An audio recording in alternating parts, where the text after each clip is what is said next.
Today, we're diving into how a nation walks. Literally. It's about interpreting large-scale step count activity with weekly streak patterns. Let's jump right in. I'm excited to hear about this. What's the main idea behind this research? So, researchers collected daily step counts from 140,000 individuals over 305 days. Yeah, Wow. totaling 74 billion steps during a citywide health campaign. That's massive. How did they make sense of all that data? Exactly. It's like trying to find a needle in a haystack, or rather, patterns in a sea of steps. They developed a new analytic framework to interpret the complex data by clustering it into 16 user segments with distinctive weekly patterns. 16 segments? That sounds intricate. What were these segments based on? Well, they looked at weekly streaks in device wear and recorded steps, so they could identify patterns like consistent daily walkers, weekend-only users, or those who tapered off over time. Interesting. Did they find that providing activity trackers and incentives actually changed people's behavior? Absolutely. The trackers and monetary incentives motivated people to wear the devices more consistently and increase their step counts. Right. It's fascinating how external motivators can impact personal habits. For sure. But do these changes last? I mean, once the incentives stop, do people keep walking? That's a great question. They found that some users maintained their increased activity levels even after the incentives decreased. It suggests that habits were formed during the campaign. That's promising. But I guess not everyone stuck with it? Exactly. Some users showed a decline in engagement over time. That's why analyzing these patterns is crucial. It helps tailor interventions to different groups. So, they can customize approaches based on how people initially engage? Yes. It's like having different coaching strategies for sprinters versus marathoners. Yeah. They demonstrated that early data could predict long-term behavior.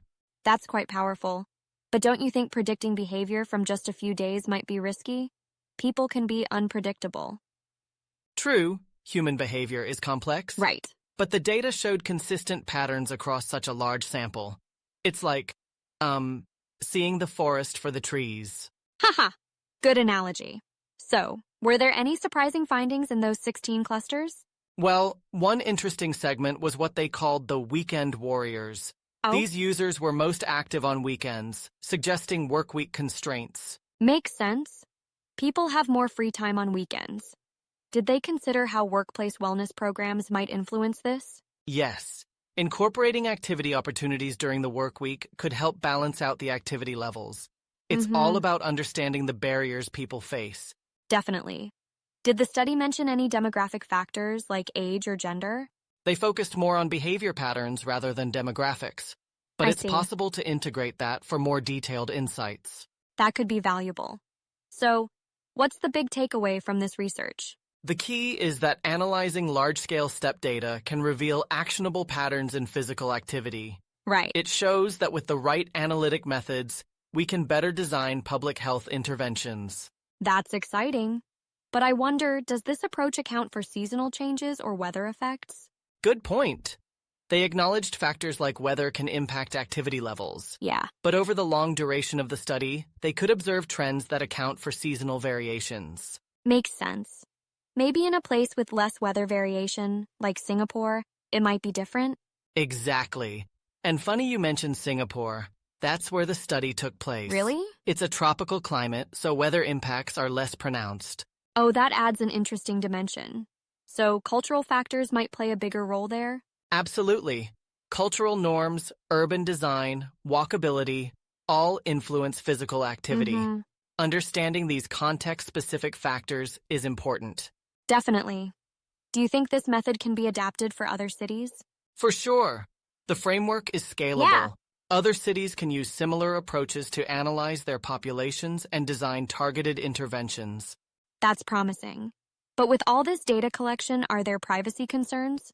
That's a vital consideration. Right. Ensuring data privacy and security is essential. Researchers must handle data ethically and transparently. Agreed. Participants need to trust that their information is safe. Exactly.